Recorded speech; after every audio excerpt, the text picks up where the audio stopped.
পিতা মাতা অনেক দামি জিনিস, মূল্যবান সম্পদ, বহু মূল্যবান সম্পদ। কোরআনুল কারীমে 4 জায়গায় আল্লাহর ইবাদতের পরেই পিতা মাতার সাথে আনুগত্যের নির্দেশ দেওয়া হয়েছে। এক কথায় এই পৃথিবীতে মানুষের সব থেকে বড় মুহসিন হইল আল্লাহ এবং তার রসুল। আর আল্লাহ ও আল্লাহর রসুলের পরেই একজন মানুষের জন্য সব থেকে বড় মুহসিন, তার সব থেকে বড় হিতাকাঙ্ক্ষী হইল তার পিতামাতা। তাদের মাধ্যমেই সে এই পৃথিবীতে এসেছে, পৃথিবীর মুখ দেখেছে। এই জন্য পিতামাতার আনুগত্যের নির্দেশ কোরআনুল কারীম দিয়েছে এবং বড় মজবুত ভাবে দিয়েছে। শুধু নির্দেশ দিয়েই ক্ষান্ত হয়নি, বরং বিস্তারিত বলেছেন। সূরা বনী ইসরাঈলের 2 নম্বর রুকু শেষ হয়ে যেখান থেকে 3 নম্বর রুকু শুরু হয়েছে, এখান থেকে এই নির্দেশ দিয়েছেন আল্লাহ। ওয়াকাযা রাব্বুকা আল্লা তা'বুদু ইল্লা ইয়্যাহ, এখানে ওই কথা বলছেন। আল্লাহ রব্বুল ইজ্জত তোমাদের উপরে অটল ফয়সালা করে দিয়েছেন যে এই পৃথিবীতে ইবাদত শুধুমাত্র আল্লাহর হবে। আল্লাহ ছাড়া আর কারো ইবাদত করার অনুমতি আল্লাহ এই পৃথিবীতে কাউকে দেননি। ওয়াবিল ওয়ালিদাইনি ইহসানা, এরপরেই বলছেন যে পিতামাতার সাথে অনুগ্রহের আচরণ করো, ইহসানের মুআমালা করো, সুন্দর আচরণ করো। এতটুক বলেই ক্ষান্ত হননি, বিস্তারিতভাবে বলছেন ইম্মা ইয়াবলুগান্না ইনদাকাল কিবারা আহাদুহুমা আও কিলাহুমা ফালা তাকুল লাহুমা উফ। যখন পিতামাতা যুবক থাকে, যুবতী থাকে, তুমি নিজে পিতার কামাই খাও, তখন তো সবাই পিতার সাথে মার সাথে ভালো ব্যবহার করে। কিন্তু এখন আমার পিতার কাছ থেকে নেওয়া লাগে, এই সময় নয়। এই সময় তো ভালো ব্যবহার করবেই, বিশেষ করে ওই সময় যখন তারা উভয়জন অথবা কোনো একজন বার্ধক্যে পৌঁছে যায়। আর বার্ধক্যটা এক প্রকার ছোট বাচ্চাদের মতো অবস্থা হয়ে যায়।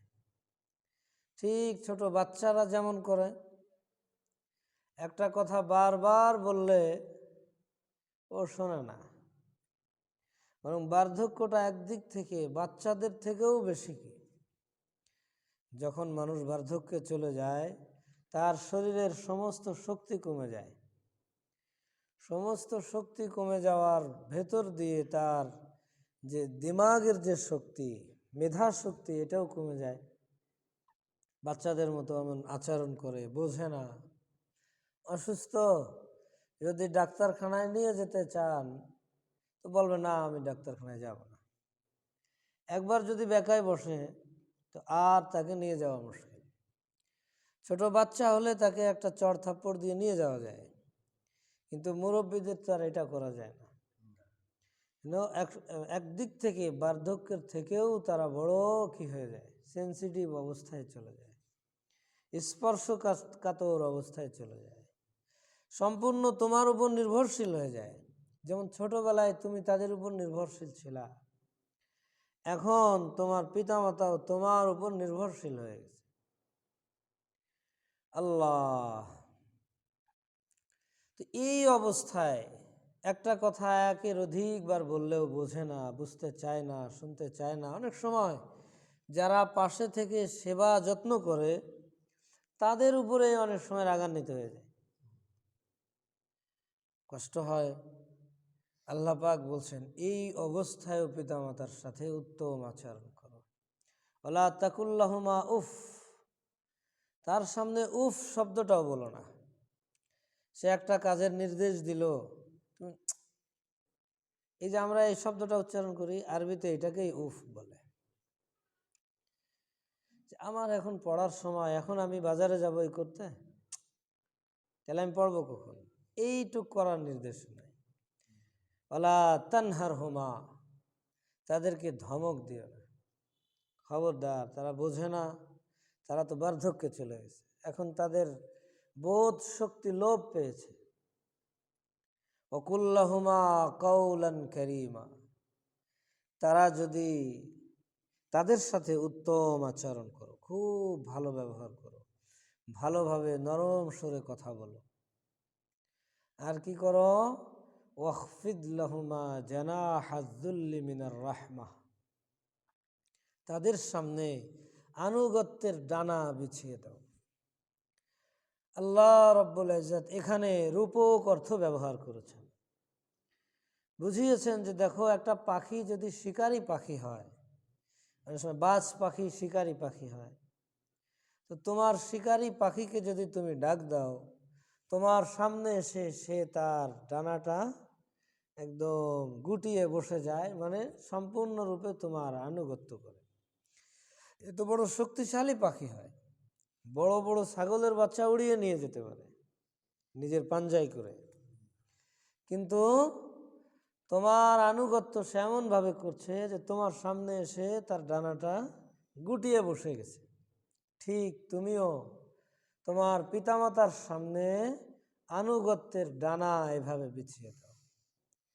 এবং অকুল রব্বির হামহুমা কামা রব্বায়ানি সগীরা, তাদের জন্য একটা দোয়া করো, তারা জীবিত থাক বা মারা যাক, তাদের জন্য একটা দোয়া করো। দোয়াটা কি? রব্বি, হে আমার রব, ইরহামহুমা, তাদের প্রতি তুমি দয়া করো ওই রকম যেরকম আমার ছোটবেলায় তারা আমার প্রতি দয়ার আচরণ করত। আমি ছোট ছিলাম, আমার কোনো শক্তি ছিল না, গালে দাঁত ছিল না, হাত নড়ানোর শক্তি ছিল না, পা নড়ানোর শক্তি ছিল না, ভালো মন্দ বুঝার ক্ষমতা ছিল না, তো তারাই আমাকে সব কিছু করতো। আমার ক্ষুধা লাগলে খাওয়াতো, আমি যখন প্রস্রাব পায়খানা করে আমার কাপড় খারাপ করে ফেলতাম, তারাই পরিষ্কার করে দিত। আমি অসুস্থ হইলে পায়ের উপরে নিয়ে নির্ঘুম রাত কাটিয়ে দিত। এক হাসপাতাল থেকে আর এক হাসপাতাল, এক জায়গা থেকে আর এক জায়গায় এভাবে ছুটে চলতো। না আরাম বিশ্রামের খবর ছিল, না তাদের খানা পিনার খবর থাকতো, না টাকা পয়সার হিসাব করেছে। সর্ব অবস্থায় তারা আমার আরামের খেয়াল রাখত। মা কাজ করত বিভিন্ন জায়গায়, কিন্তু আমার কান্নার আওয়াজ মার কানে যাওয়ার সাথে সাথে মার কান খাড়া হয়ে যেত যে আমার বাচ্চা কাঁদতেছে, মা দৌড়ে চলে আসত। এরপর যখন একটু বড় হয়েছি, তো অনেক সময় আমরা বুঝিনি, ধুলা ময়লা এগুলা উঠায়ও গালে দিছি, মা এগুলা থেকে হেফাজত করেছে। তো তারা ছোটবেলায় যেভাবে হেফাজত করত, একজন মানুষ যদি আরেকজন মানুষের উপরে নির্ভরশীল হয়, তাহলে যার উপরে নির্ভরশীল হইলে ওই মানুষটার কত কষ্ট হয়। তো আমরা সবাই পিতামাতার উপরে নির্ভরশীল ছিলাম দীর্ঘদিন যাবৎ। ছোটবেলায় 3-4 বছর তো ছিলামই, এরপরেও আমাদের সমাজে, আমাদের দেশে বালেগ হওয়া পর্যন্ত পিতামাতা, এমনকি বালেগ হওয়ার পরেও স্বাবলম্বী হওয়া পর্যন্ত, কোনো কিছু কোনো কর্মক্ষেত্র যাওয়ার আগ পর্যন্ত পিতামাতা কি করে? এই যে দীর্ঘদিন যাবৎ তারা আমার উপরে যেরকম ইহসান করেছে, যেরকম দয়া করেছে, আল্লাহ তুমিও তাদের উপরে ওই রকমের দয়া করো, দোয়া শিখিয়েছে। এজন্য পিতামাতার উপরে যে উত্তম আচরণ করতে হবে, এটা শুধুমাত্র যখন তাদের কামাই খাচ্ছে ওই সময় নয়, বিশেষ করে আল্লাহ ওই সময় তো করবেই। আল্লাহ পাক বলছেন কোন সময় বিশেষভাবে করবে, যে সময় তারা বার্ধক্যে চলে যায়, তখন করতে হবে। আল্লাহু আকবার। তারা যখন বোঝে না, বুদ্ধি থাকে না, মিজাজের মধ্যে একটু ঝাঁঝালো এসে যায়, খিটমিটে ভাব এসে যায়, যে তার সবসময় সেবা শুশ্রূষা করছে তার প্রতি রাগান্বিত হয়ে যায়, ওই সময়ও তার সাথে উত্তম আচরণ করে। আল্লাহ কোরআনে তো বলেছে পিতামাতা যদি কাফেরও হয় তাহলেও দুনিয়াতে তাদের সাথে উত্তম আচরণ করে।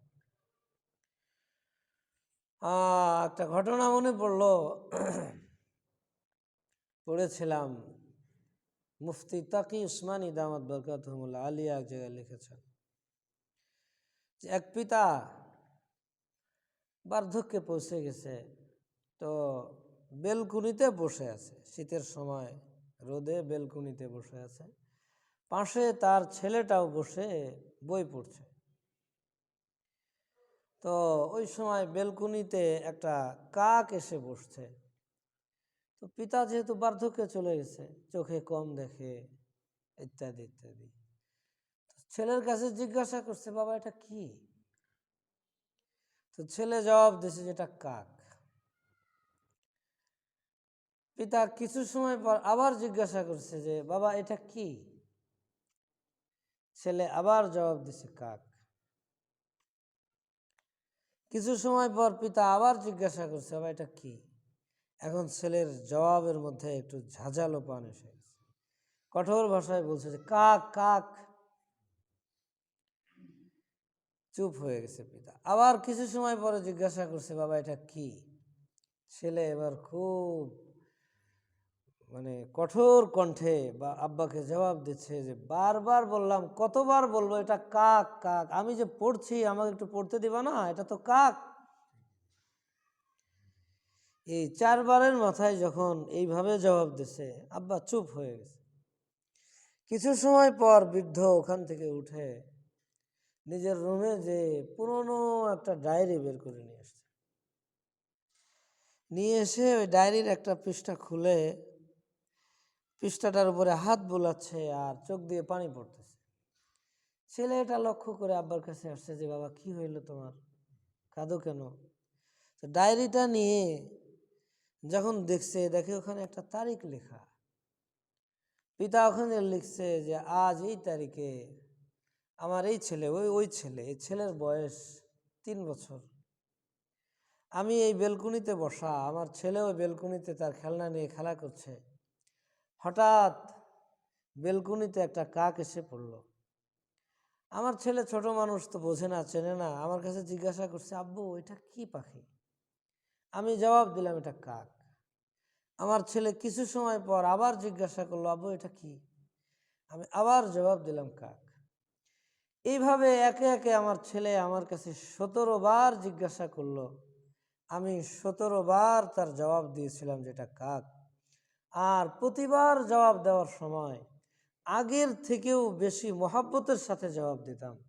আর প্রথমবার বলার পর আমি দ্বিতীয়বার আবার অপেক্ষা করতাম যে আমার ছেলে আবার কখন জিজ্ঞাসা করবে যে আব্বু এটা কি, আমি বলবো কাক।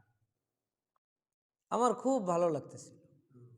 দেখেন না, ছোট বাচ্চারা খেলা করে, কিছু সময় পর পর আম্মুরে ডাকে আম্মু, আর আম্মু রান্না করে কাজ করে, আম্মু জবাব দেয় বড় মহাব্বতের সাথে, আদরের সাথে, জি বাবা, জি বাবা। ও কোনো কারণ ছাড়া আম্মুরে ডাকে, আম্মু জবাব দেয়। আল্লাহ, তো এই হলো পিতা ও পুত্রের আচরণের মাঝের ব্যবধান।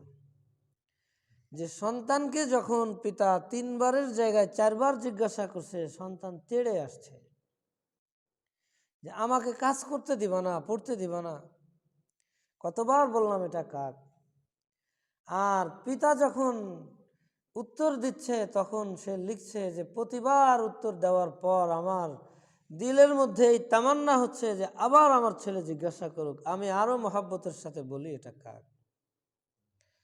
এজন্য হাদিসের মধ্যে আসছে এক সাহাবী রসুল পাক সাল্লাল্লাহু আলাইহি ওয়াসাল্লামের কাছে এসে জিজ্ঞাসা করছেন, হে আল্লাহর রসুল, আমার মা বার্ধক্যে পৌঁছে গেছে, ছোটবেলায় যেভাবে আমার মা আমাকে কোলে পিঠে নিয়ে মানুষ করেছিল, আমি খেতে পারতাম না, আমাকে খাইয়ে দিত, আমি পোশাক নষ্ট করে ফেললে আমার মা সাফ করে আমাকে নতুন পোশাক পরাতো, আমি চলতে পারতাম না, আমাকে কোলে নিয়ে চলতো, আমার মা এখন ওই রকম বার্ধক্যে চলে গেছে, সে নিজে খেতে পারে না, আমি তাকে খাইয়ে দিই। সে নিজে প্রস্রাব পায়খানা করতে পারে না, আমি এইগুলা তার পাক সাফ করে দিই, এবং আমি তাকে কোলে পিঠে নিয়েই সবসময় চলি। হে আল্লাহর রাসূল, আমি কি আমার মায়ের হক কিছুটা হলেও আদায় করতে পেরেছি? রাসূলুল্লাহ সাল্লাল্লাহু আলাইহি ওয়াসাল্লাম জবাব দিয়েছিলেন যে তুমি যখন তোমার মায়ের পেটে ছিলা, তো পেটে থাকা অবস্থায় মাঝে মাঝে তুমি খেলা করতা, তোমার পা দিয়ে যখন তুমি খেলা করতা তো তোমার মার পেটে আঘাত লাগতো। তো তুমি পেটে থাকা অবস্থায় যতগুলো আঘাত দিয়েছো তোমার মার, ওই আঘাতের ভেতর থেকে একটা আঘাতের হকও তুমি আদায় করতে পারো। কেন? কারণ হিসাবে উলামা ইকরাম এই কথা বলেছেন যে তুমি যখন ছোট ছিলা, তুমি কাপড়ে প্রস্রাব করতা, পায়খানা করতা, তোমার মা তোমার কাপড় পরিষ্কার করত বড় মোহাব্বতের সাথে। তুমি অসুস্থ হইলে তোমার মা তোমার সেবা করত আর তোমার জন্য দোয়া করত, আল্লাহ আমার সন্তানকে সুস্থ করে দাও, বড় মোহাব্বতের সাথে করত। তোমার কাজ তোমার মা করত তোমাকে ভালোবেসে মোহাব্বত। আর তুমি যে তোমার বৃদ্ধ পিতামাতার সেবা করো, এর মধ্যে মোহাব্বত কম থাকে, বরং তোমার ধারণা এই থাকে যে কবে আল্লাহর ডাক আসবে আর আমার এই বৃদ্ধ পিতা বৃদ্ধ মা চলে যাবে, আমি এই আযাব থেকে বাঁচব। এই ধারণা নিয়ে তুমি তাদের সেবা করো। তাহলে তাদের সেবা আর তোমার সেবার মাঝে আসমান জমিনের ব্যবধান। সুতরাং কিভাবে তুমি তাদের হক আদায় করো? কোনোভাবেই তাদের হক আদায় করা সম্ভব নয়। পিতামাতা বড় দামি, এই জন্য আল্লাহ পাক তার ইবাদতের পরেই কোরআনে 4 স্থানে পিতামাতার ইহসান, তাদের সাথে উত্তম আচরণ করার, নমনীয় আচরণের নির্দেশ দিয়েছেন। আর পিতামাতা দয়া করেই তো তোমাকে, তারা যদি চাইতো তাহলে তোমাকে নাঙল ঘাড়ে দিয়ে তোমার পাঠিয়ে দিতে পারতো মাঠে, তুমি সারা জীবন মূর্খ থেকে যেতে। তারা তোমার উপর ইহসান করে তোমাকে ইলম শিখিয়েছে, তুমি আজ সেই বিদ্যা শিখে এখন অনেক বড় চাকরি করো, তো এসি গাড়িতে চড়ো, এসি বাড়িতে থাকো, কিন্তু এর পেছনে অবদান কার ছিল? ওই মায়ের কান্না এবং পিতার হাড় ভাঙা পরিশ্রমের ফসল ছিল। তারা চাইলে আমাকে একটা ভ্যান কিনে দিতে পারতেন, তারা চাইলে আমাকে চায়ের দোকান করে দিতে পারতেন, কিন্তু তারা এত কষ্ট করে নিজে না খেয়ে সন্তানকে যেভাবে মানুষ করে, এগুলো সব তাদের অবদান। আল্লাহু আকবার। এই কারণেই পিতামাতার খিদমতের অনেক দাম। আমরা তো সবাই জানি হযরতে ওয়াইস কারনী রহমাতুল্লাহ আলাইহির কথা। পিতামাতার খিদমত যে সঠিকভাবে করতে পারে এবং পিতামাতার দোয়া যে পায়, এই ব্যক্তি অনেক দামি হয়ে যায়, বড় মূল্যবান হয়ে যায়, বড় মূল্যবান হয়ে যায়।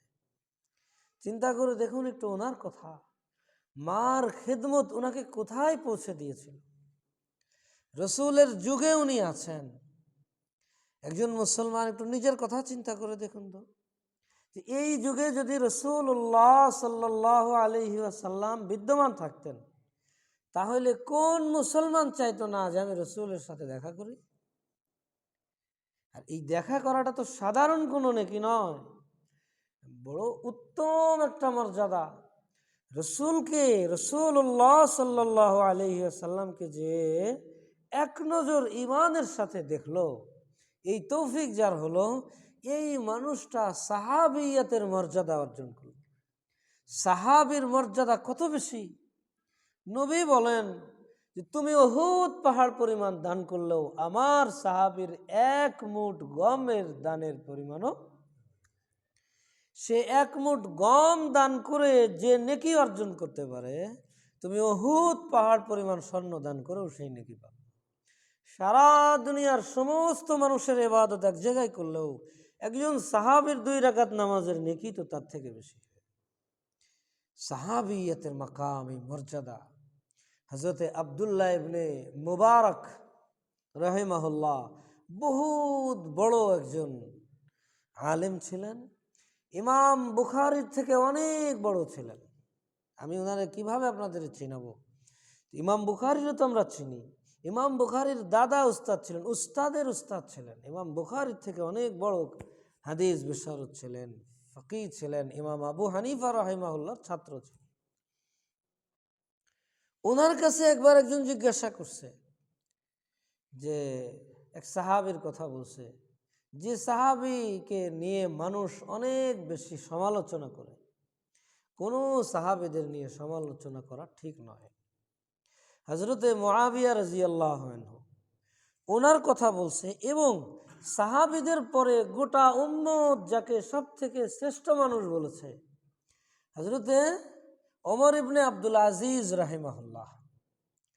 সাহাবীদের পরে সব থেকে শ্রেষ্ঠ মানুষ ওনাকে বলা হয়, যাকে খলিফায়ে রাশেদে খামেস, পঞ্চম খলিফায়ে রাশেদ বলা হয়, যার মাত্র 1.5-2 বছরের যুগ খেলাফতের, সেই হযরত ওমরের যুগের মতন এরকম আদল ইনসাফ উনি কায়েম করেছেন।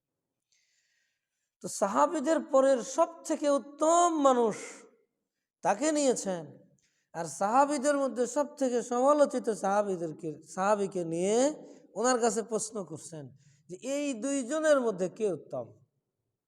একজন হলো রাসূলের সাহাবী হযরতে মুআবিয়া রাদিয়াল্লাহু আনহু, আর একজন হলো সাহাবীদের পরে শ্রেষ্ঠ উম্মত হযরত ওমর ইবনে আব্দুল আজিজ। এই 2 জনের মধ্যে কে উত্তম? তো তখন উনি জবাব দিয়েছিলেন যে, তুমি একজন আল্লাহর রসুলের সাহাবীর সাথে আর একজন মানুষকে তুমি তুলনা করলা কিভাবে? এখানে তো তুলনা করতে গেলে তো বরাবর হতে হয়। হ্যাঁ, যদি দাদা আর ওই যে ছোট যে নাতি আছে, এরা 2 জন যদি পাঞ্জা লড়ে, তাহলে এটা কি কোনো পাঞ্জা লড়া হইল? এখানে তো দাদা হেরে যাওয়াটাই হইল কি দাদার জিতে যাওয়া। পাঞ্জা লড়তে গেলে, কুস্তি লড়তে গেলে তো 2 জনের বরাবর শক্তিশালী হতে হয়। তো তুমি কিভাবে তুলনা করলা? তুলনা করতে গেলে তো 2 জনের বরাবর হতে হয়।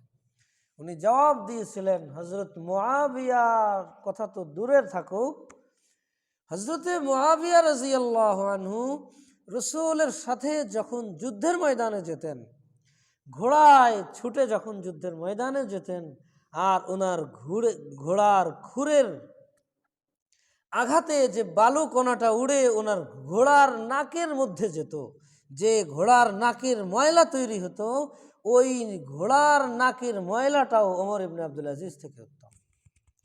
তুমি সাহাবীর সাথে আরেকজন যে সাহাবী না তাকে তুলনা করছো? সাহাবী অত্যন্ত দামি জিনিস।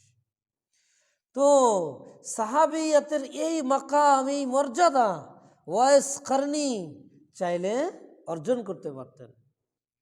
নিজের মার সেবা না করে উনি রসুলের কাছে মদিনায় এসে যদি রসুলের সাথে দেখা করতেন, উনিও সাহাবী হয়ে যেতে পারতেন।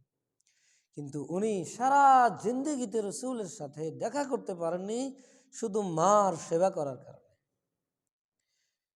রসুলের কাছে পায়গাম পাঠিয়েছিলেন যে এই অবস্থা, আমি কি আপনার সাক্ষাতে আসবো না মার খেদমত করব? আমার তো মার খেদমতের কেউ নাই, আমি চলে আসলে আমার মা একা হয়ে যায়। আমার নবী বলেছিলেন মার খেদমত করো। রসুলের নির্দেশ পালন করে জিন্দেগিতে কখনো রসুলের সাথে সাক্ষাৎ করেননি। মার খেদমত করতে করতে রসুল্লাহ দুনিয়া থেকে বিদায় নিয়ে গেছেন। কিন্তু এই মার খেদমতের কারণে আল্লাহ ওনাকে এত উঁচুতে উঠিয়েছিলেন, রসুল্লাহ ইন্তেকালের আগে ওমরে ফারুককে বলে যাচ্ছেন, ওমর, একটা সময় আসবে যখন কার্ন নামক স্থান থেকে এক ব্যক্তি আসবে যার নাম হবে ওয়াইস। এই ব্যক্তির নিশানিও বলে গেছেন যে এর গায়ে বসন্তের দাগ থাকবে, কোমরে এরকম মোটা একটা বসন্তের দাগ থাকবে, চেহারার রং কালো হবে। ওয়াইস ইয়ামানের কর্ন নামক স্থান থেকে আসবে। এই কর্ন স্থানের দিকে সম্পর্ক করে ওনাকে বলা হয় কার্নি। ওনার নাম ছিল ওয়াইস। তো এই ব্যক্তির যদি দেখা তোমার সাথে হয়, তাহলে তুমি তার দ্বারাই নিজের মাগফিরাতের দোয়া করাই আল্লাহর কাছে। আল্লাহু আকবার। নবী কাকে নির্দেশ দিচ্ছেন? ওমরে ফারুকের রাসূলুল্লাহ তার নিজের জবান দিয়ে বহুবার ওমরে ফারুকের জান্নাতের সার্টিফিকেট দিয়েছেন। যে মানুষদেরকে এক মজলিসে বসে জান্নাতের সুসংবাদ দিয়েছিলেন তাদের মধ্যে 2 নম্বর পার্সন ছিলেন হযরত ওমরে ফারুক। নবী বলছেন, ওমর, গত রাতে আমি জান্নাতে গিয়েছিলাম, তোমার প্রাসাদ দেখে এসেছি। তোমার প্রাসাদ এত সুন্দর, আমার মনে হয়েছিল যে এটা মনে হয় আমারই প্রাসাদ। কিন্তু আমি জিজ্ঞাসা করলে জানানো হইল যে এটা আপনার গোলাম ওমরের প্রাসাদ। তোমার প্রাসাদ দেখে আমার মনে হয়েছিল আমি এর মধ্যে একটু ঢুকে দেখি, এত সুন্দর তোমার প্রাসাদ, কিন্তু তোমার গায়রাতের কথা চিন্তা করে আমি ঢুকিনি। তো যার জান্নাতে যার প্রাসাদ স্বয়ং রাসূলুল্লাহ দেখে এসেছেন, রাসূলুল্লাহ বলছেন, ওমর, আমার পরে কেউ নবী হইলে তুমি নবী হতে। ওমর, তুমি যেই রাস্তা দিয়ে চলো ওই রাস্তায় শয়তান কখনো যায় না, তোমার থেকে শয়তান দূরে থাকে। এই মানুষটাকে বলছে যে ওমর, তার সাথে দেখা হইলে মাগফিরাতের দোয়া করো। ওমরের কি ওয়াইস কর্ণের মাগফিরাতের দোয়ার প্রয়োজন ছিল? ছিল না। আমাকে আপনাকে সবক দেওয়ার জন্য রাসূলুল্লাহ এটা বলেছিলেন যে দেখো, মায়ের খেদমত তাকে এত উপরে উঠিয়ে দিয়েছে যে সে হাত উঠাইলেই আল্লাহ হাত নিচে নামানোর আগেই তার দোয়া কবুল করে নেয়। সুতরাং তার সাথে দেখা হইলে মাগফিরাতের দোয়া করো। হযরত ওমর ফারুক নিজের খেলাফতের জামানায় প্রতি বছর হজে যেতেন, যখন আরাফার ময়দানে সবার সামনে জিজ্ঞাসা করতেন, কারণী কারা, কন থেকে কারা কারা এসেছো, তাদের মধ্যে এই নামে কেউ আছে কিনা। পান্না একবার পেয়েছেন যে কন থেকে কারা আসছে, এক ব্যক্তি দাঁড়িয়েছে, জিজ্ঞাসা করছেন যে ওয়াইস নামে কেউ আসছে কিনা। তিনি বলছেন, হ্যাঁ, একজন আসছে, সে আমার ভাতিজা হয়, সে তো পাগল মতো মজজুব কিসমের, তার সাথে আপনার কি প্রয়োজন। হযরত ওমর ফারুক তো বলছেন, মানে আমি বলতেছি যে পাগল তো তুমি, সে কি পাগল? কই সে? বলছে সে ওই যে আমাদের উটগুলা চড়াতে গেছে, নিয়ে গেছে। আল্লাহু আকবার। হযরত ওমর ফারুক হযরত আলী কাররামাল্লাহু ওয়াজহুকে সাথে নিয়ে ওখানে চলে গেছে, নিজে চলে গেছেন, আমিরুল মুমিনিন, আমিরুল হাজ। যে দেখে যে উটগুলা পাশে চড়তেছে আর উনি নামাজ পড়তেছেন। আল্লাহুস সামাদ। নামাজ যখন শেষ হয়েছে, হযরত ওমর জিজ্ঞাসা করছেন, তোমার নাম কি? উনি জবাব দিয়েছেন, আব্দুল্লাহ, আল্লাহর বান্দা। হযরত ওমর বলছেন, তোমার মাই তোমারে কি নাম রাখছিল সেটা বলো। সবাই তো আল্লাহর বান্দা, আমরাও আল্লাহর বান্দা, তোমার মাই তোমাকে কি নাম রাখছিল? উনি বলছেন যে আপনি এটা জিজ্ঞেস করার কে? হযরত আলী রাদিয়াল্লাহু আনহু পাশ থেকে বলছেন যে ইনি আমিরুল মুমিনিন ওমর ইবনুল খাত্তাব, আর আমি আলী ইবনে আবি তালেব। তখন উনি দাঁড়িয়ে গেছেন, সম্মান করছেন যে আমার ভুল হয়ে গেছে, মাফ করবেন, আমি আপনাদের চিনতে পারিনি, আমার মায় আমার নাম রাখছিল ওয়াইস। ওমর ফারুক বলেছিলেন, হাত উঠাও, আমাদের জন্য মাগফিরাতের দোয়া করো। আল্লাহ এই মাকাম, এই মর্যাদা কি জন্য পেয়েছিলেন? মার সেবা করার দ্বারা। একটা যায়িফ বর্ণনা তাফসীরের কিতাবে আসে, বর্ণনাটা সহি না, তাফসীরের কিতাবে আসে, কিন্তু সবকের জন্য বলি, হযরতে মূসা আলাইহিস সালাতু ওয়াস সালাম একবার আল্লাহ রাব্বুল ইজ্জতের কাছে ফরিয়াদ করেছেন, আল্লাহ, জান্নাতে কে আমার সঙ্গী হবে তারে আমার একটু দুনিয়াতে দেখাই দাও। আল্লাহ বলছেন যে যাও, ওই অমুক বাজারে যে দেখো, ওখানে যে কসাই আছে, ওই কসাই জান্নাতে তোমার সঙ্গী হবে। বর্ণনাটা দুর্বল, তাফসীরের কিতাবে আসছে। হযরত মূসা আলাইহিস সালাম আশ্চর্য হয়েছেন যে কসাই আমার সঙ্গী হবে জান্নাতে। উনি গেছেন, দূর থেকে পর্যবেক্ষণ করেছেন, সারাদিন বিক্রি করে আর মুখ নড়ে, জিকির করে আর গোশ বিক্রি করে। সন্ধ্যার আগে সামান্য একটু গোশ বাকি আছে, পুটলায় বেঁধে ওইটা নিয়ে রওনা দিছে। হযরত মুসা আলাইহিস সালাম পাশে যেয়ে বলছেন যে ভাই আমি মুসাফির, যদি তোমার ওখানে কোনো ঠিকানা হয়, আমি দূর থেকে আসছি। কারণ অবশ্যই সাথে নিয়ে গেছেন, মুসাফির থাকার জায়গা নাই, সাথে নিয়ে গেছেন। উনি তো যাচ্ছেন দেখার জন্য, যে দেখে যে বাড়িতে বৃদ্ধা মা পড়ে আছে বিছানায়, আর কেউ নাই। উনি বাড়িতে যে নিজ হাতে মার কাপড় চোপড় পরিষ্কার করছেন, ময়লা ঝয়লা পরিষ্কার করে মাকে পাক সাফ করে রাখছেন। এরপর ওই গোশের পুটলাটা ওটা উনি রান্না করছেন। রান্না করে মার সামনে নিয়ে যেয়ে এভাবে এক হাত দিয়ে মার কাঁধের নিচে হাত দিয়ে একটু উঁচু করে বসায়ছেন হেলান দিয়ে। এরপর আর এক হাত দিয়ে নাওয়ালা বানিয়ে বানিয়ে মার মুখে দিয়েছেন। কিছু সময় পর মা একদম বার্ধক্যে চলে গেছে। কিছু সময় পর যখন পেট ভরে গেছে, মা ইশারা করছে, আল্লাহ, উনি মুখ সাফ করে দিয়েছেন। যখন মুখ সাফ করতেছেন তখন মা যেন বিড় বিড় করে কি একটা বলছে, একটা দোয়া দিছে। হযরত মুসা আলাইহিস সালাম এটা শুনতে পারেন। তো ওনার কাছে জিজ্ঞাসা করতেছেন যে তুমি যখন খাওয়ার শেষে মার মুখ পরিষ্কার করতেছিলা, তখন তোমার মা যেন তোমাকে কি বলতেছিল?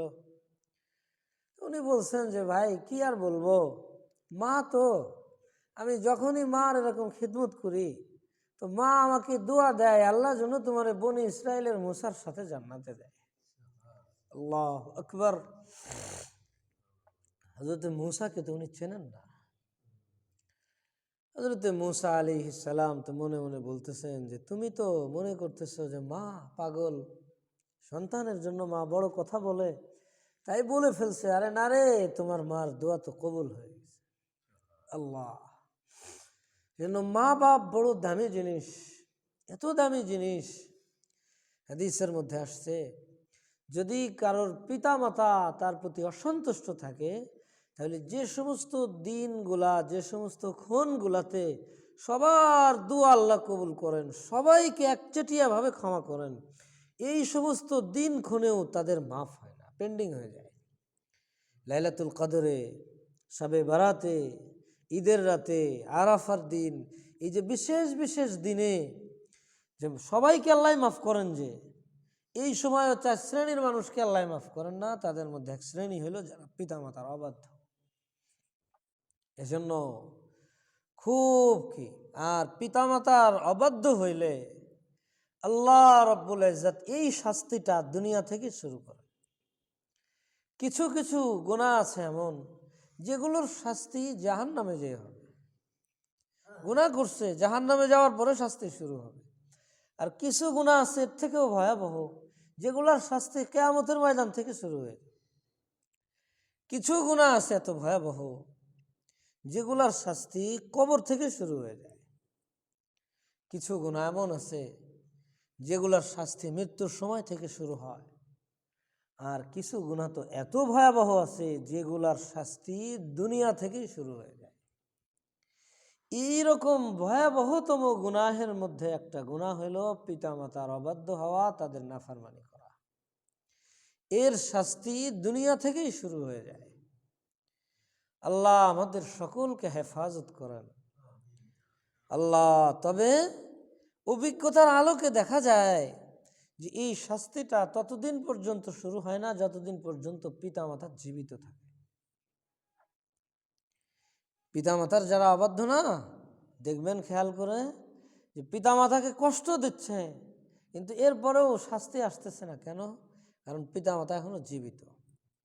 পিতামাতা জীবিত থাকলে প্রথম কারণ তো এই হয় যে মা দোয়া করে, আব্বা দোয়া, যতই কষ্ট দিক পিতামাতা তার জন্য, এই জন্য যতদিন জীবিত থাকে কি হয় না। আর দ্বিতীয় কারণ যেটা আমার কাছে বুঝে আসে, যে পিতামাতা জীবিত থাকতে যদি সন্তানের এই শাস্তি শুরু হয়, তাহলে সন্তানের থেকেও বেশি কষ্ট পিতামাতা পায়। সন্তান যত অবাধ্যই হোক, পিতামাতা যদি শোনে যে আমার ওই সন্তান কষ্টে আছে, তাহলে সেই পিতামাতা কি শান্ত থাকতে পারে? শান্ত থাকতে পারে, তাদেরকে যত কষ্টই দিক। এই জন্য পিতামাতা যতদিন জীবিত থাকে ততদিন তাদের শাস্তি শুরু হয় না। কিন্তু যখনই তারা দুনিয়া থেকে চলে যায়, সাথে সাথে শাস্তিটা শুরু হয়ে যায়। অভিজ্ঞতার আলোকে আপনি দেখবেন। ইনশাআল্লাহ, আল্লাহ তৌফিক দিলে আমরা আগামী সপ্তাহে এই বিষয়ে আলোচনা করব, পিতামাতার হক কি। জীবিত থাকা অবস্থায় পিতামাতার কয়টা হক, কি হক, আর মৃত্যুর পরে পিতামাতার কি হক। অনেক এমন আছে যে আমরা বুঝিনি, পিতামাতা চলে গেছে অনেক আগে, যখন গেছে তখন বুঝ ছিল না, ছোট ছিলাম, পিতামাতাকে অনেক কষ্ট দিয়ে ফেলছি, এখন তো তারা নেই, মাপ চাবো কিভাবে।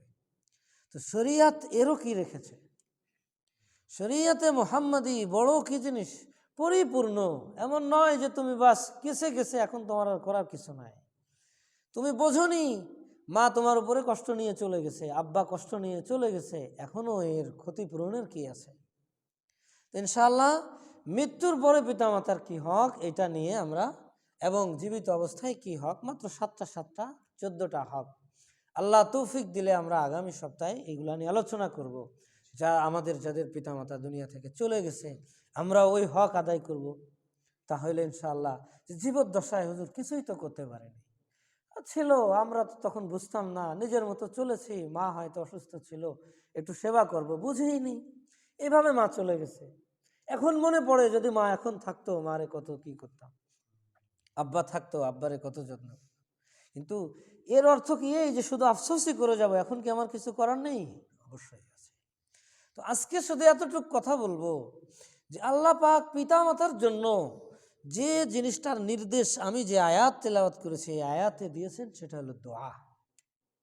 বলো রব্বির হামহুমা কামা রব্বায়ানি সগীরা। কোরআন হাদিসেও রাসূলুল্লাহ এটা কি করেছেন, কোরআনেও এটার কি করেছেন, হাইলাইট করে এটাকে ইসালে সওয়াবের থেকে বেশি এটার গুরুত্ব দেওয়া হয়েছে। ইসালে সওয়াব নিষেধ না, করতে হবে। ইসালে সওয়াব বলতে আমরা তো মিলাদ বুঝি, মিলাদ না। ইসালে সওয়াব মানে আমি কোনো নেকি করলাম, সেই নেকিটা আমার মৃত পিতামাতা বা মৃত আত্মীয় স্বজন, মৃত মানুষের উদ্দেশ্যে প্রেরণ করলাম, এটাকে ইসালে সওয়াব। আমি 2 রাকাত নফল নামাজ পড়লাম, এই যে আমরা এখন বসে নসিহাত করতেছি, আপনারা শুনতেছেন, আপনারও নেকি হচ্ছে, আমারও নেকি হচ্ছে। যদি আমরা এখানে নিয়ত করি এই নেকিটা আমার পিতামাতার উদ্দেশ্যে আল্লাহ দিয়ে দাও, তো এই নেকিটা তাদের উদ্দেশ্যে চলে যায়, এটা হলো ইসালে সওয়াব। এরকম প্রত্যেক নেকির কাজে তো ইসালে সওয়াবেরও নির্দেশ আছে। ওই যে মিলাদ মাহফিল করা, এতে নেকি হয় না। আমি তো বহুবার বলেছি যে মৃত মানুষের উদ্দেশ্যে দোয়া করে যদি খাওয়া হয় তো বিনিময় হয়ে যায়, এটা খাওয়া যায় না, জায়েজ নেই।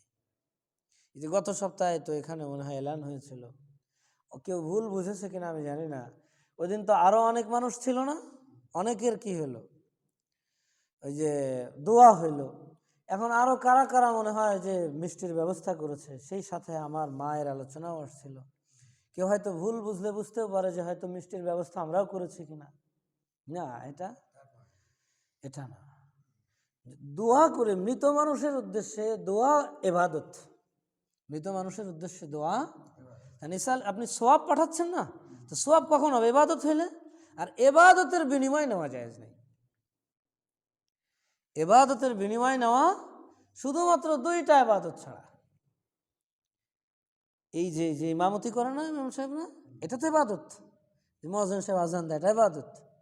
এই ইবাদত আর দ্বীনি ইলম শেখায়, যে আমরা যে মাদ্রাসায় পড়াই, এই 2টা ইবাদতের বিনিময়ে নেওয়াকে বৈধ করা হয়েছে। তাও এই কারণে যে যদি এগুলা না দেওয়া হয়, তাহলে এই নিজাম বাকি থাকবে না। ইমাম সাহেবের ব্যবস্থা যদি এখান থেকে না করেন, তাহলে তার পেটের ব্যবস্থা তার নিজের করা লাগবে। এখন সে যদি মাঠে চলে যায়, আপনি ডাক দেবেন ইমাম সাহেব নামাজের সময় হয়ে গেছে, বলবেন দাঁড়াও আমি আগে এই এই পায়টা উঠে নিতে আবার আসতেছি, কারণ তার তো আগে ওইটা। আল্লাহু আকবার। এই 2টা ইবাদত ছাড়া আর কোনো ইবাদতের বিনিময় নেওয়া কি নাই, জায়েজ নেই। হ্যাঁ, দুনিয়াবি উদ্দেশ্য যদি হয় তাহলে জায়েজ আছে। মনে করেন যে আমার বাড়িতে কেউ অসুস্থ, আমার বাড়িতে মুসিবত, তো আমি ইমাম সাহেবরে নিয়ে গেলাম দোয়া করানোর জন্য, যে একটু মুসিবতটা যেন দূর হয়ে যায়, দোয়া করেন। আপনি তাকে খাওয়াতে পারেন, তাকে বিনিময় দিতে পারেন, কোনো অসুবিধা নেই। অসুস্থ হাফেজ সাহেবদের নিয়ে আসলেন কোরআন খতমের জন্য, তাদের খাওয়াতে পারেন, বিনিময় দিতে পারেন, কোনো অসুবিধা নেই। এটা দুনিয়া। এই জন্য এই যে কোরআন খতম যেটা হয়, এই কোরআন খতমের কি হয় না, নেকি হয় না। দুনিয়ার উদ্দেশ্যে যে কোরআন তেলাওয়াত হয় এটা নেকি হয় না কিন্তু, বুঝেন?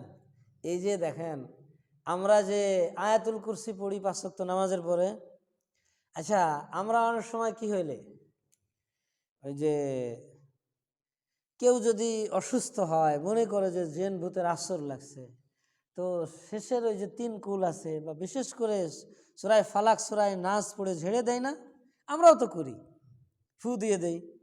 এই যে সূরা ফালাক সূরা নাস পড়ে ঝেড়ে দিলাম, এই যে সূরা ফালাক নাস পড়লাম, এর কোনো নেকি হবে না, এর সওয়াব আমার, কারণ আমি এটা তো তেলাওয়াত হিসাবে পড়িনি, আমি এটা কি হিসেবে পড়েছি, ওই অসুস্থর শেফার একটা ওসিলা হিসেবে করেছি, যেমন ঔষধ হিসেবে করেছি।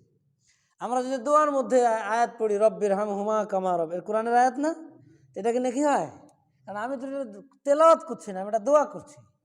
এজন্যই তো এই আয়াতগুলা, এই জিনিসগুলা যারা অসুস্থ, যাদের জন্য কোরআন পড়া জায়েজ নাই, তারা পড়তে পারে।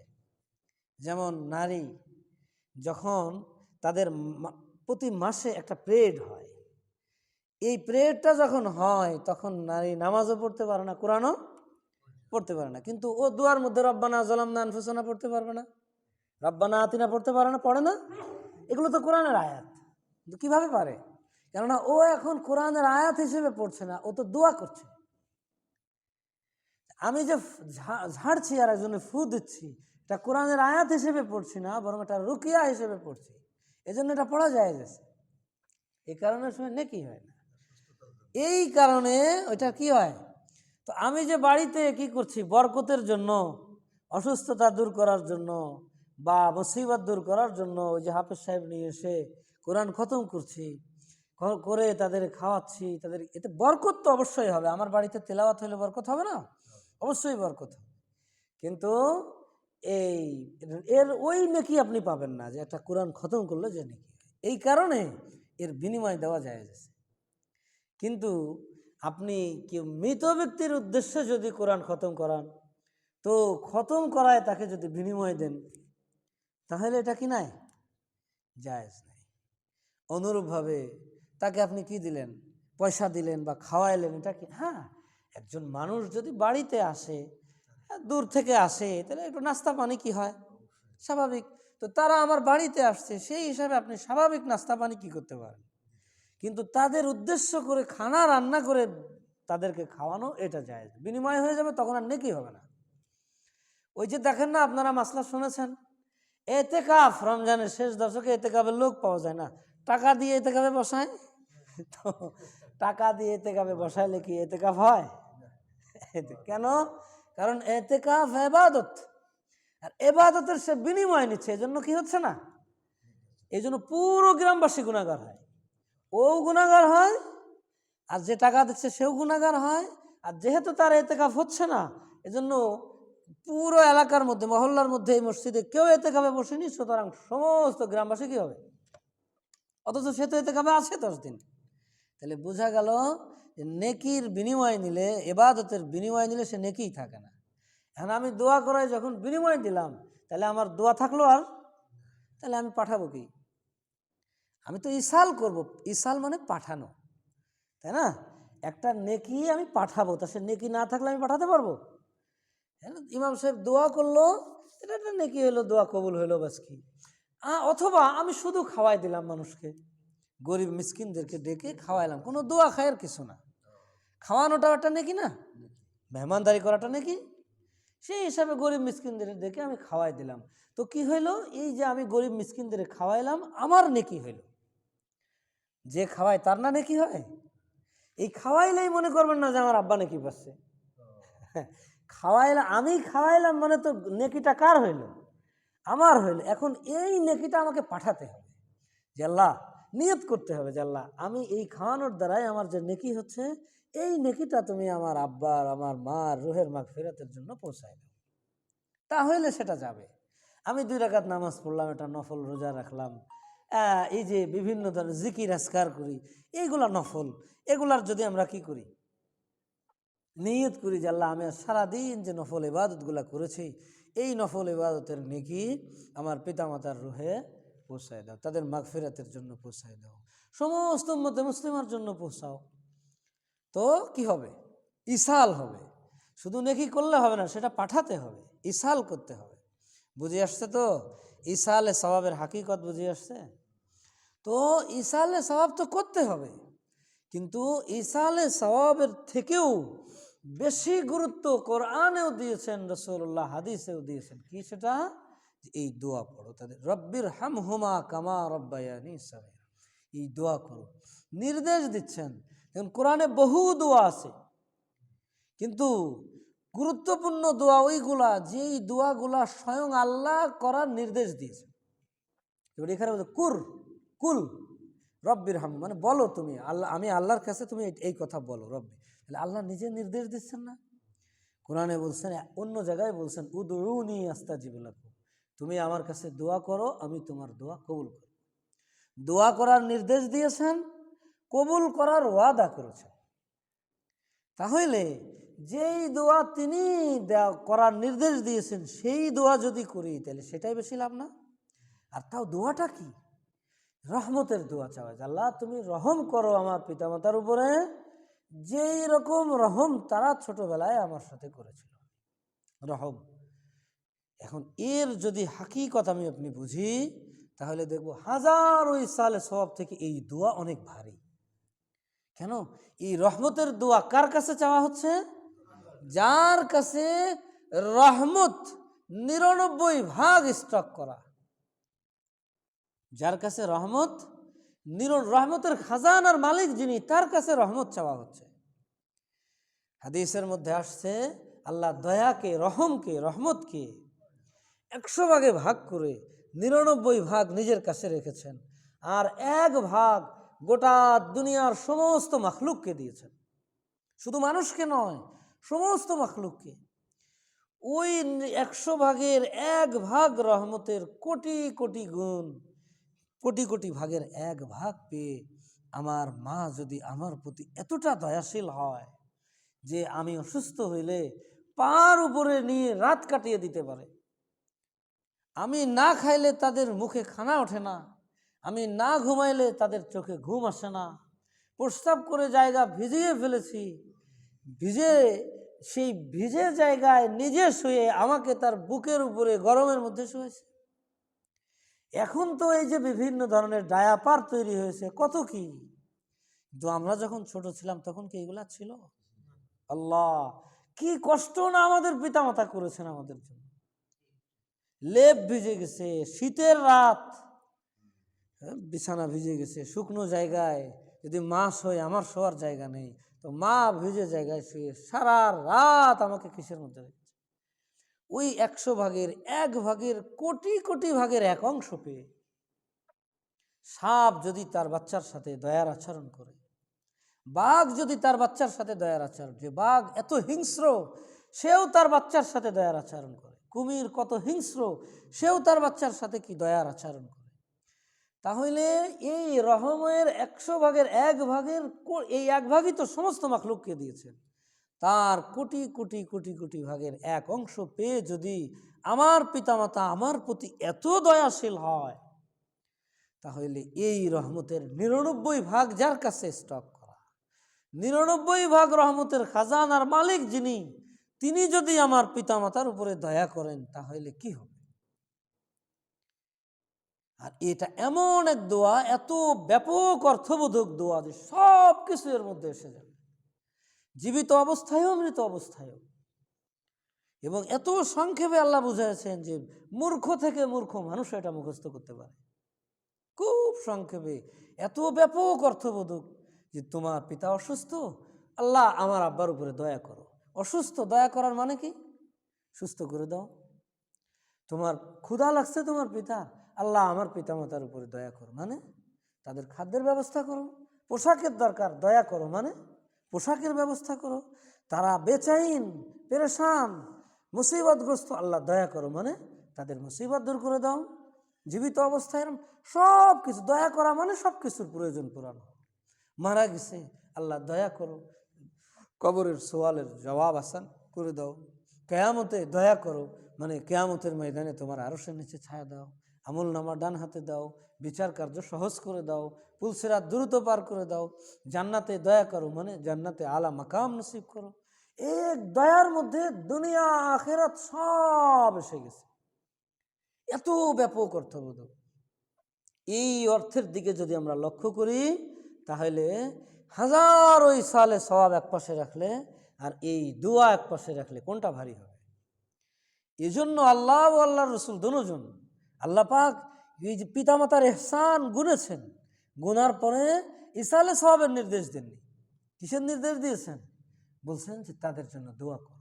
এখান থেকে আবার ভুল না বুঝি, ইসালে সওয়াব নিষেধ না, বরং ইসালে সওয়াব বহুত বড় আমল, তাদের নেকি পাঠাতে হবে তাদের জন্য, সেটাও করতে হবে, কিন্তু বেশি গুরুত্ব দিতে হবে দোয়া।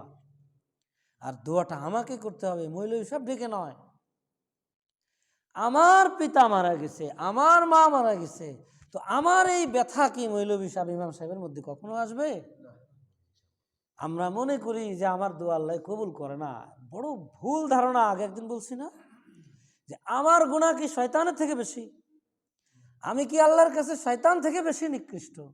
তাহলে শয়তানের দোয়া যদি আল্লাহ কবুল করতে পারেন, যখন শয়তানকে আল্লাহ তার রহমত থেকে বিতাড়িত করছেন, তখন শয়তান দোয়া করছে রব্বি আনজিরনি ইলা ইয়াউমি ইউবাসুন, আল্লাহ আমারে তুমি কিয়ামত পর্যন্ত হায়াত দাও। আল্লাহ তার সাথে সাথে তার দোয়া কবুল করছে। তাহলে সব থেকে বেশি নিকৃষ্ট আল্লাহর কাছে যে, সব থেকে বেশি লানত প্রাপ্ত যে, তার দোয়া যদি আল্লাহ সাথে সাথে কবুল করেন, তো আমার দোয়া আল্লাহ কবুল করবেন না? অবশ্যই করবেন। সুতরাং হ্যাঁ, বড়দের দিয়ে বুজুর্গদের দিয়ে তো করাতে হবে, কিন্তু শুধু তাদের ডেকে দোয়া করানোই শেষ না। বছরে একদিন তাদের ডেকে খাওয়াই দেওয়া আর মিলাদ পড়ানো এটা কি নয়? আমাকে সব সময় আমার পিতামাতার জন্য কাঁদতে হবে। এখন আমার পিতা চলে গেলে আমার এই ব্যথা, এটা আর একজনের কখনোই হবে না। এটা তো আসলে সান্ত্বনার কোনো জিনিস না। শুধু সান্ত্বনা দিতে হয় তাই একজন মানুষ সান্ত্বনা দেয়, কিন্তু যার পিতা মাতা যায় সে বোঝে যে এখানে আসলে সান্ত্বনার কোনো জায়গা না এটা। তো ওই যে ব্যথাটা, ওই ব্যথাটা নিয়ে যদি, তড়পটা নিয়ে যদি আমি আমার মার কবরের পাশে দাঁড়াই, আমি আমার আব্বার জন্য দোয়া করি, তো ব্যাস এইটাই, মুখে কিছু বলা লাগবে না, শুধু ওই দোয়াটাই করলাম যে আল্লাহ তুমি তাদের উপর দয়া করো। আর যতটুকু পারি ইসালে সওয়াব করলাম। আমাদের বড়রা বলেন যে বেলার শেষে রাতে ঘুমানোর আগে এই নিয়ত করে ইসালে সওয়াব করে ঘুমাও যে আল্লাহ আজকের সারা দিন আমি যত নফল ইবাদত করেছি, এই সমস্ত নফল ইবাদতগুলা তাদের রুহের মাগফিরাতে পৌঁছায় দাও। এতে আপনার নেকি কম হবে না, আপনারটা আপনারই থাকবে, সাথে তারাও শরিক হয়ে যাবে। তো যাদের অবদানে আজ আমি এই পর্যন্ত এসেছি,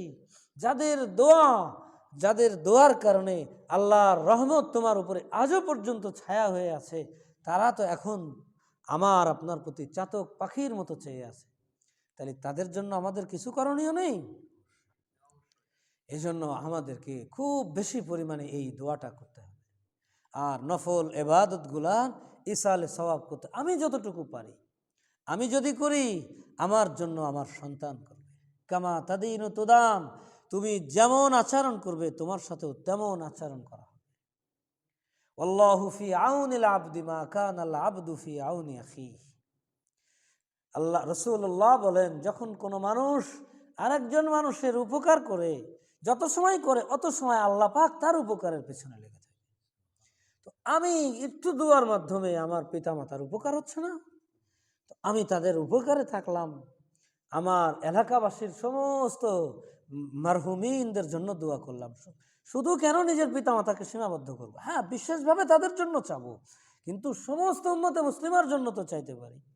খাস থেকে আস্তে আস্তে ব্যাপক, যে আমার পিতামাতা, এরপরে আমার ভাই বোন, আমার আত্মীয় স্বজন, আমার এলাকাবাসী, সমস্ত আমার দেশবাসী, সমস্ত উম্মতে মুসলিমা সবার জন্য রাসূলুল্লাহ সাল্লাল্লাহু আলাইহি ওয়াসাল্লাম, সাহাবা একরাম, তাদের কবরকে আল্লাহ নূর দ্বারা ভরে দাও, তাদের জান্নাতে আরো মাকাম উঁচু করে দাও, এরকম তো আমরা চেতে পারি না? তো যত ব্যাপক করব তত বেশি নেকি আমার।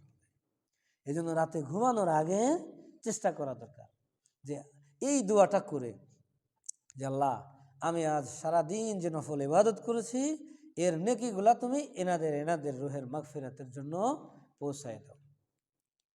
আর নিজে দোয়া করতে থাকা, অন্যদের দিয়েও দোয়া করানো, বুজুর্গদের দিয়েও দোয়া করানো। কার হাত কখন কবুল হয়ে যায়, আল্লাহ তো বেনিয়াজ, তার তো কোনো কি নাই, কোনো কোনো কিছুর পরোয়া নাই। সুতরাং কার কথা কখন কবুল করে নেবে, কোন মুহূর্তে কবুল করে, এইটা তো সে ছাড়া। এই জন্য সবসময় আমাদের বলতে থাকা নিজের জন্য, নিজের মুরব্বীদের জন্য, নিজের সামনে রেখে যাওয়া নসলের জন্য। আল্লাহ, আমি যে আমার যে সন্তান, আমার যে নসল রেখে যাচ্ছি, এমন নসল যেন হয় যে আমার মৃত্যুর পরে তারা আমার কবরের পাশে যে সূরা ফাতিহাটা পড়তে পারে, তারা একটু আমার জন্য এরকম কি করতে পারে। আর আমি যখন যত বেশি করব, আমার পিতা আমার জন্যও তত বেশি করা হবে।